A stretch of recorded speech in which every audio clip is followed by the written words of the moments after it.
Los verbos en tiempo pasado, chicas, tendemos a dividirlos en dos grupos grandes. El primero es los verbos regulares, regular verbs. Y el segundo grupo van a ser irregular verbs.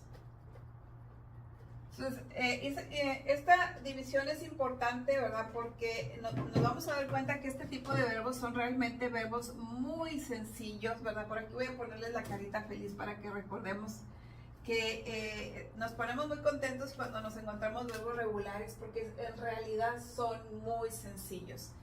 ¿Cómo ponemos, esto de los verbos regulares e irregulares solo nos vamos a dar cuenta cuando estemos hablando del tiempo pasado? En el tiempo presente no lo notamos, no era algo que nos llamara la atención, pero ahora en el tiempo pasado sí va a ser importante separar estos dos grupos de verbos. Entonces decimos que estos verbos regulares nos ponemos muy contentos porque son muy sencillos. Lo único que tengo que hacer es agregar la terminación ed a mi verbo. Es decir, por ejemplo, si tengo verbos como work, que es un verbo regular, para ponerlo en pasado, si quiero decir yo trabajo, simplemente es agregar la terminación ed. Y ahorita vamos a revisar también la pronunciación, porque es parte importante de esto. I worked, vamos a decir aquí. Entonces tenemos muchos verbos que son verbos regulares, ¿verdad? Que simplemente a la hora de ponerlo en pasado es ese asunto. Vamos a poner la terminación ed. You learned, por ejemplo. Lo que sí vamos a ir aprendiendo cosas por ahí es, pues por ejemplo, los verbos que ya terminan en la letra E, pues lo único que necesitamos es poner la letra D para ponerlos en pasado, ¿verdad? She lived. ¿Cuál es la buena noticia también del tiempo pasado, chicas? Que la tercera persona no nos hace cambio. ¿Se acuerdan que cuando veíamos el presente teníamos que agregar una S a la tercera persona? Eso no va a pasar en el tiempo pasado. Así es que esa es una buena noticia. Aunque tengamos he, she or it, la misma forma se va a ver igual para el tiempo pasado. Entonces aquí tenemos 3 ejemplos de verbos en pasado. Ahorita vamos a entrar a más detalle todavía con los verbos regulares. Vamos a ver acá a grandes rasgos lo que son los verbos irregulares. Y aquí ya la carita ya no está tan feliz. Empieza a decir, oh my God, aquí tengo que hacer cosas diferentes. ¿Qué vamos a hacer? Los verbos irregulares vamos a tener que prácticamente aprender una palabra nueva para decir el pasado. Yo como, I eat. Yo comí, I ate. Voy a aprender una palabra nueva para hablar del pasado. Por eso es la diferencia de las caritas, ¿verdad? ¿Por qué? Porque aquí es muy fácil. Solamente agregamos la terminación ed. Ahorita vamos a trabajar con la pronunciación y otros datos de escritura. En cambio, en los verbos irregulares tenemos que ver, por eso se llaman así, porque su pasado se comporta de manera irregular. Entonces ahí tenemos muchos verbos, por ejemplo el verbo buy, en pasado se ve así, comprar, bought. Hay otros verbos que son, también se les llaman irregulares porque incluso cuando los pones en pasado ni siquiera cambian. Por ejemplo, este verbo, cut, en pasado se queda igual. Cut, ese no cambió para nada. Por eso se le llaman así, irregulares. Entonces, a estos les vamos a tener que dedicar un poquito más de tiempo. Vamos a tener que memorizar sus pasados, ¿verdad? Para hacerlos correctamente, para poder hablar cuando fui a comprar las cosas o lo que comí, ¿verdad? O todas esas acciones que hacemos y que queremos describir que están en el pasado. En algunos casos vamos a tener que aprender una palabra diferente, ¿verdad? Porque se trata de un verbo irregular. Vamos a aprender la escritura respecto a ciertos verbos que terminan con la letra Y. Por ejemplo, el verbo originalmente es así, el verbo estudiar. Entonces, cuando se presenta esta situación, si tengo una consonante antes de una Y, ¿verdad? A la hora de volver en pasado esto, tengo que cambiar esa Y por una I latina le decimos, ¿verdad?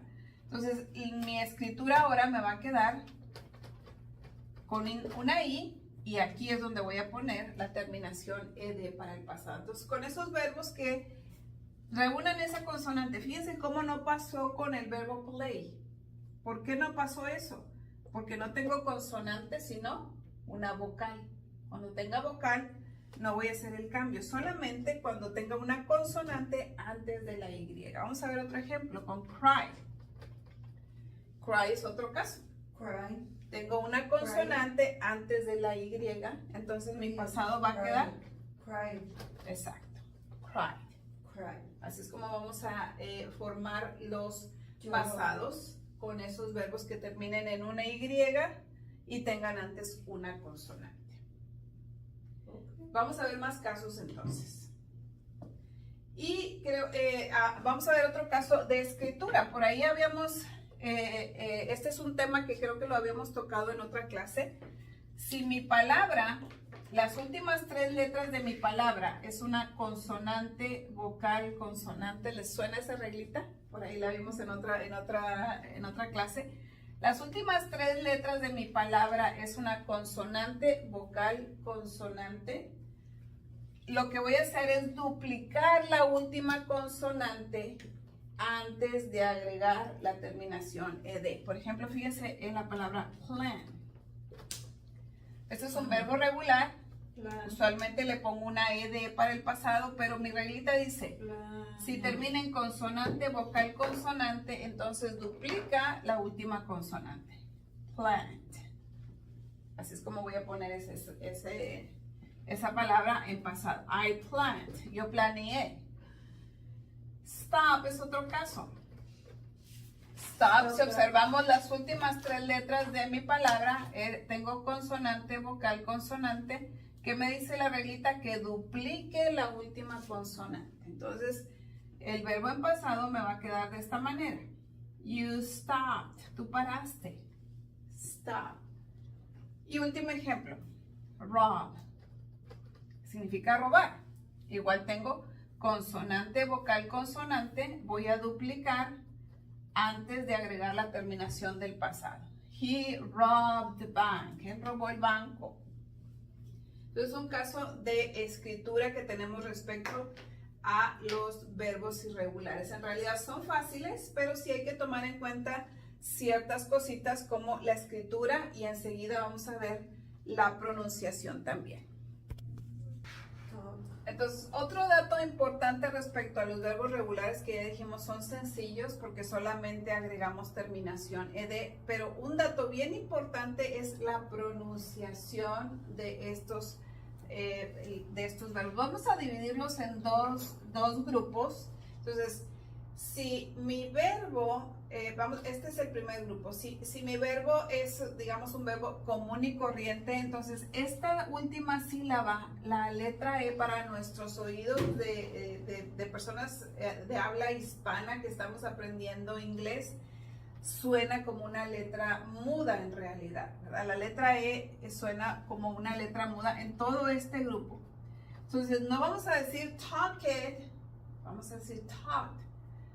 Aquí es el presente talk, talked, como si fuera una D o una T al final. Talked, no talked, talked. Stop, stopped. Work, worked.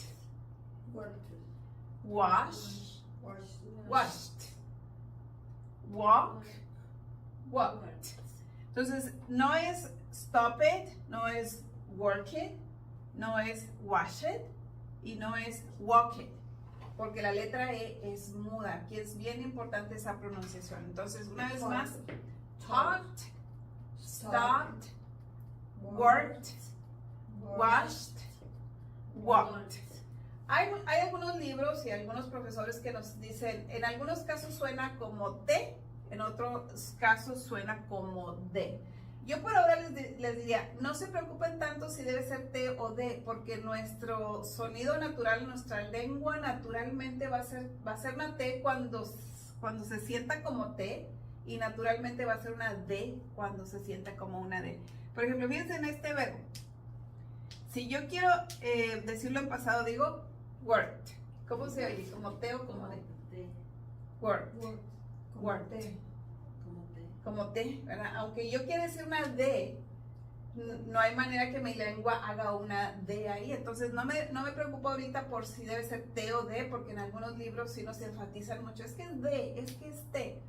Realmente en este punto no me preocuparía, ¿verdad? Vamos a intentar nada más omitir la E, que ese sí es un problema que nos da, porque con frecuencia la leemos, stop it o work it. No es eso, ¿verdad? Vamos a quitar el sonido de la E ahí. Talked, stopped, worked, washed, and walked. Ese es un primer grupo. El otro grupo que tenemos es de las palabras que en su origen terminan en la letra D o la letra T. En estos casos, sí voy a agregar un sonido extra de la sílaba ED. Ahí sí voy a hacerlo. Es decir, me va a agregar una sílaba extra que voy a tener en algunos casos 2 sílabas, en otros casos más, ¿verdad? Pero por lo menos voy a tener 2 sílabas. Entonces, aquí sí va a sonar mi letra E, pero va a sonar como E. Entonces vamos a decir ended.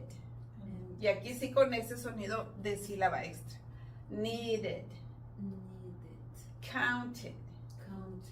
Wanted. Que ahora, aquí por ejemplo, muchas personas omiten la letra T y dicen wanted. No sé si lo han oído de esa manera. Wanted. Bueno, eso es bastante común a la hora de hablar, ¿verdad? Y aquí waited. La T suena como una R. Waited. Aquí sí necesitamos esa sílaba extra. Aquí sí va a sonar, a diferencia de este grupo, que la D o el T se queda pegada por acá, ¿verdad? Entonces decimos una vez más, chicas, ended, needed, counted, wanted o wanted, and waited. ¿Cuáles son esas palabras si terminan originalmente en la letra D o en la letra T? Ahí sí voy a hacer esa pronunciación. Un poquito acá en el pizarrón respecto a los verbos que vamos a ver, en especial estos verbos regulares. Recuerden que una palabra puede tener 2 significados diferentes, o más incluso. Pero, por ejemplo, ahí, entre la lista que tenemos por ahí en nuestro ejercicio, tenemos esta palabra. Como ahorita estamos hablando de verbos, nos vamos a enfocar en el significado de un verbo. Por ejemplo, la palabra stop puede ser la palabra alto, ¿verdad? Ese señalamiento que tenemos ahí en las esquinas de algunas calles es el señalamiento de alto. O también puede ser la palabra parar. Entonces, acuérdense que nos vamos a enfocar en ¿qué? En el que tiene el significado de verbo, porque pues verbos son acciones. Por ejemplo, la palabra mail, a lo mejor ya la conocemos. ¿Qué significa mail, por ejemplo, chicas? La palabra mail como sustantivo significa correo, pero aquí nos estamos enfocando en ¿qué cosa? En los verbos, ¿verdad? Entonces los vamos a enfocar en la palabra como definición de verbo. Aquí es un verbo. Acá también en la definición del verbo. Cuando nosotros consultemos algunas palabras en nuestro Google Translate o en el diccionario que ustedes utilicen, si se fijan por ahí abajito, si le damos hacia abajo, ponen la palabra stop y le das hacia abajo, ¿verdad? Vamos a ir a buscar la que diga el significado de verbo, ¿verdad? Porque en este caso estamos revisando verbos. Las palabras pueden tener varios significados. Igual cuando tú pones la palabra mail, dices, pues no necesito ni consultarla porque ya sé que mail significa correo, pero no sabemos el significado como verbo. Entonces ponemos la palabra mail ahí en nuestro traductor, nos vamos hacia abajo y en la parte donde dice verb, ese es el significado que queremos buscar, ¿verdad? Entonces como verbo significa enviar por correo. Así nos vamos a encontrar varias palabras. Otra muy típica, work, puede tener también 2 significados. El trabajo que en inglés también se puede decir job. O ya como verbo la palabra, ahí sí significa trabajar. Entonces, en este caso, ¿verdad? En el ejercicio de los tiempos pasados nos vamos a enfocar en la definición de verbo, no en las demás que nos pueden aparecer como sustantivos, como adjetivos, como otro tipo de palabra. En realidad nos vamos a buscar, la que vamos a enfocarnos es en la definición de verbo.